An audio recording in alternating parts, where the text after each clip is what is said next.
अमित चांदनी के रूम में आया तो उसने देखा कि चांदनी सो चुकी थी।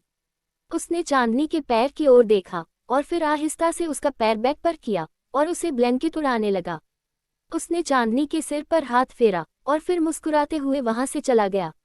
इधर रात के 2 बजे कृषि ने खुराना हाउस के बाहर अपनी गाड़ी रोकी और गाड़ी से बाहर आया। उसने गार्ड को इशारा करके बुलाया और उसकी मदद से गाड़ी के पीछे की सीट से युग को बाहर निकाला, जो शराब के नशे में धुत था। कृषि ने उसका हाथ पकड़कर अपने कंधे पर रखा और गार्ड के साथ उसे उसके कमरे में ले आया।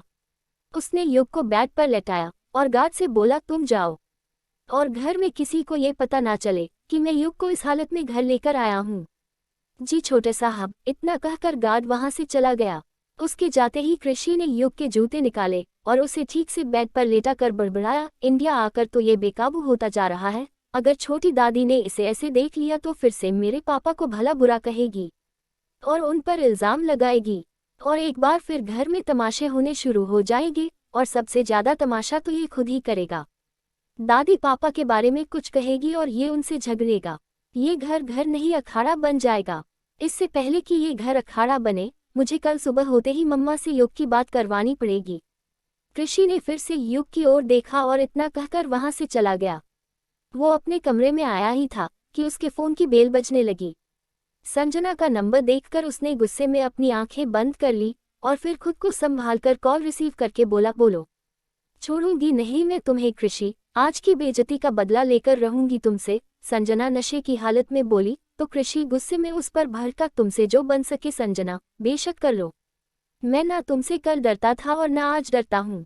और वैसे भी 5 साल पहले जो तुमने मेरे साथ किया, उससे ज्यादा बुरा और क्या करोगी। जब मैंने तब खुद को संभाल लिया तो अब तो हमारे बीच कुछ रहा ही नहीं। सिर्फ एक झूठे रिश्ते की राख बची थी और उसे भी मैंने जुहू बीच पर समुद्र में बहा दिया।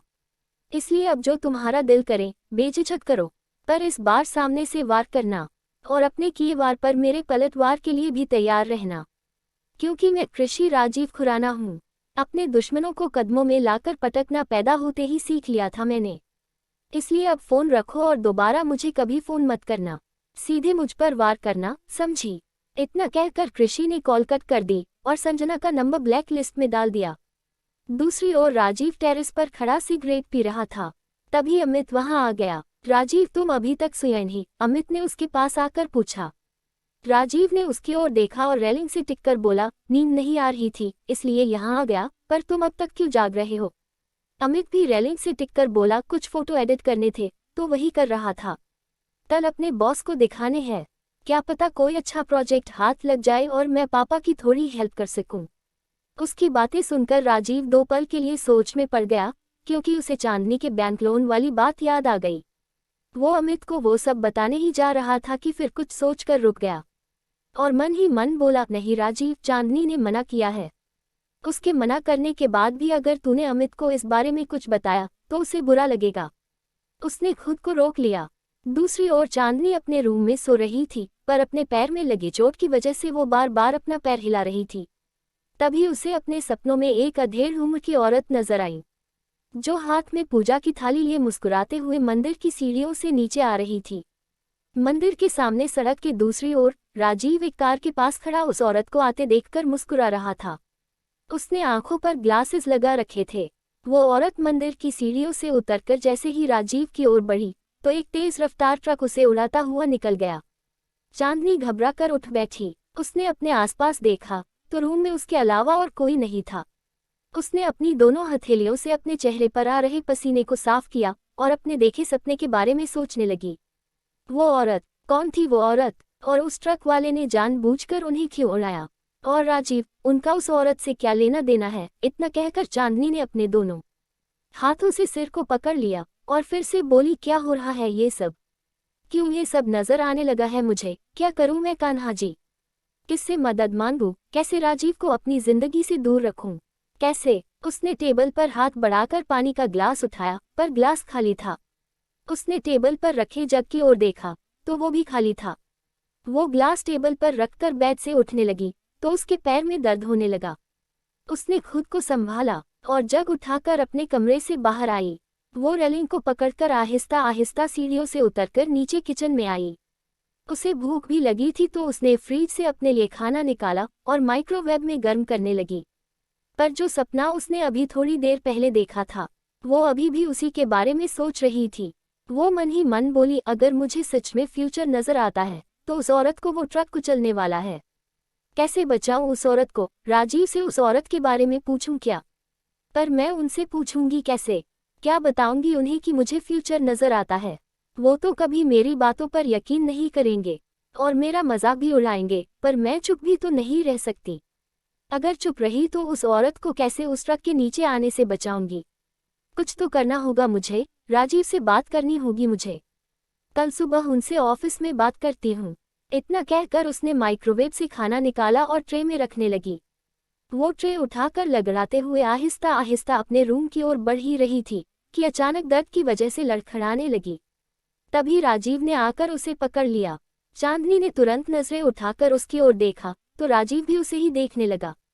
चांदनी उसकी आंखों में देखकर मन ही मन बोली, हे कान्हा जी, ये क्या हो रहा है मुझे? क्यों मेरे ना चाहने के बाद भी आप बार बार मुझे इनके करीब ला रहे हैं?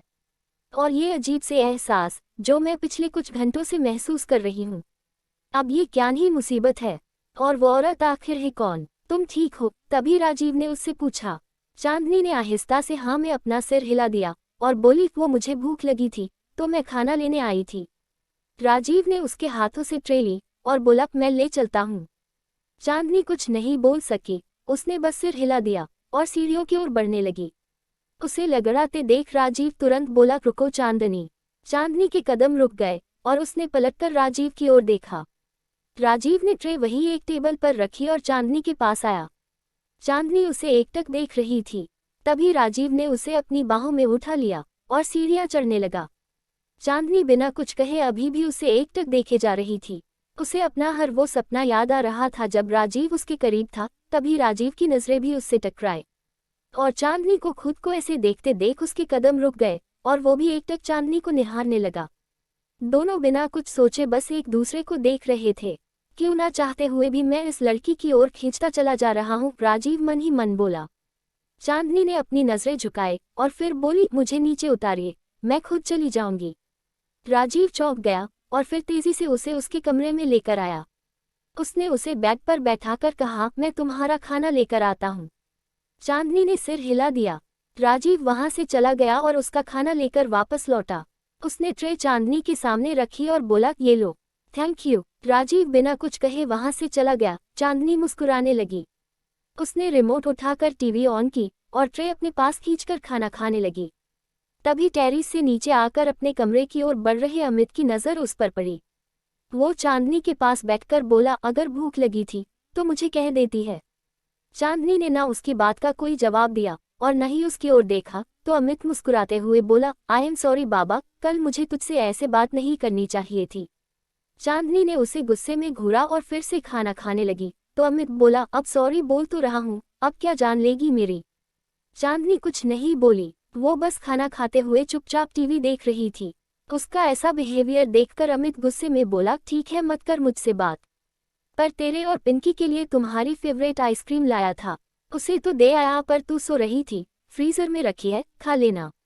इतना कहकर अमित जाने लगा तो चांदनी बिना उसकी ओर देखे बोली, ला कर दो, चोट लगी है, पैर में दर्द हो रहा है, तेरा नौकर नहीं हूँ, जैसे खाना लाए है अपनी आइसक्रीम भी ले आना। इतना कहकर अमित वहां से चला गया तो चांदनी भी बोली, नहीं खानी तुम्हारी सड़ी सी आइसक्रीम, खुद ही खा लेना।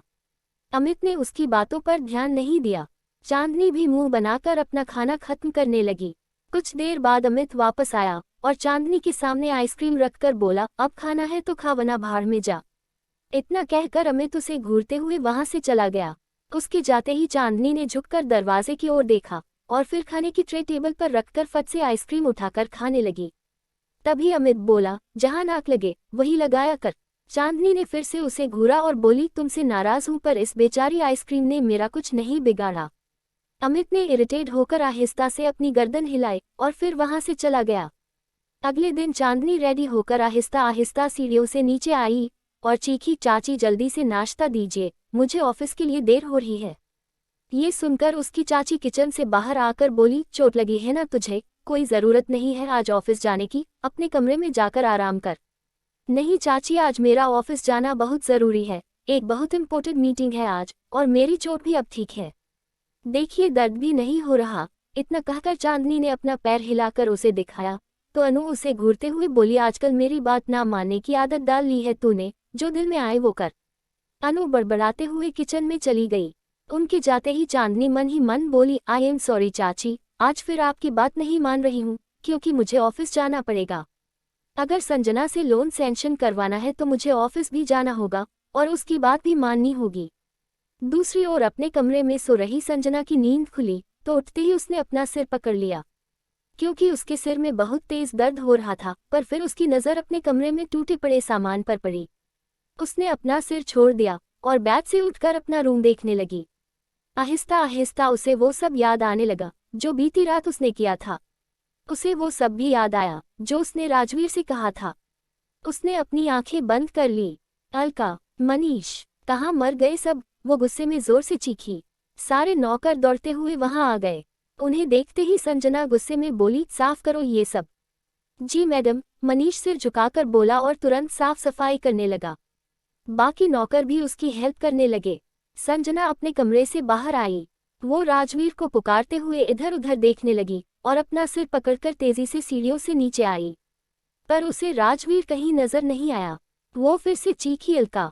उसकी मेड अलका दौड़ती हुई उसके पास आई तो संजना ने गुस्से में पूछा, राजवीर कहाँ है? अलका ने सिर झुकाकर जवाब दिया, साहब तो सुबह से कहीं नजर नहीं आए मैडम। संजना 2 पल के लिए सोच में पड़ गई और फिर उससे बोली, मेरे लिए नींबू पानी लेकर आओ, जाओ। अलका ने सिर हिलाया और वहां से चली गई। संजना तेजी से अपने रूम की ओर बढ़ी और रूम में आते ही उसने अपना फोन ढूंढा तो उसे अपना फोन वही सोफे पर पड़ा नजर आया। उसने तुरंत फोन उठाया और राजवीर को कॉल करने लगी, पर राजवीर का नंबर बंद आ रहा था। वो परेशान होकर बेड पर बैठ गई और उन सारी बातों के बारे में सोचने लगी जो उसने बीती रात राजवीर से कही थी। पास ही टेबल साफ कर रहे मनीष को वहां एक खत नजर आया। उसने उस खत को उठाया और संजना के पास आकर बोला, मैडम ये कागज किसी काम का है या इसे फेंक दूं? संजना ने तुरंत उसकी ओर देखा और फिर उसके हाथों से खत लेकर उसे खोलकर देखने लगी। राजवीर की हैंड राइटिंग देखते ही उसने खत पढ़ना शुरू किया। कहते हैं लोग नशे में सच बोलते हैं संजना, इसलिए कल रात मेरा भी सामना सच से हो गया और मुझे मेरी जिंदगी का वो सच पता चला जो मैं जानता तो पहले से ही था, पर मेरा दिल उसे मानता नहीं था, लेकिन कल रात मान गया। तुमने सच ही कहा, मेरे जैसा बेगैरत इंसान शायद ही कोई दूसरा होगा जिसने अपने प्यार के पागलपन में अपनी गैरत को ताक पर रख दिया और तुम्हारी नजरों से गिर गया। तुमसे शादी के लिए हाँ करते वक्त सोचा तो ये था कि एक दिन मेरा प्यार तुम्हें मेरे करीब जरूर ले आएगा, पर शायद मेरे प्यार में बहुत सी कमियां थी और यही कमियां आज हमारी शादी को टूटने की कगार पर ले आई। पर मुझे तुमसे कोई गिला नहीं है, क्योंकि कमी अगर मेरे प्यार में है तो इस रिश्ते के टूटने की वजह भी मैं ही हूँ। मैंने डिवोर्स पेपर साइन कर दिए हैं संजना। तुम्हारी सारी प्रॉपर्टी और सारा बिजनेस आज से तुम्हारा ही है और मैंने तुम्हारे दिए सारे पेपर्स भी साइन कर दिए हैं। फाइल टेबल पर पड़ी है, देख लो। आज से तुम आज़ाद हो, जैसे चाहे अपनी जिंदगी जी सकती हो, जिसे चाहो अपनी जिंदगी का हिस्सा बना सकती हो। मैं जा रहा हूँ, हमेशा हमेशा के लिए। अब कभी लौटकर तुम्हारी जिंदगी में नहीं आऊँगा, पर जहाँ भी रहूँगा तुम्हारे खुश रहने की भगवान से प्रे जरूर करूँगा।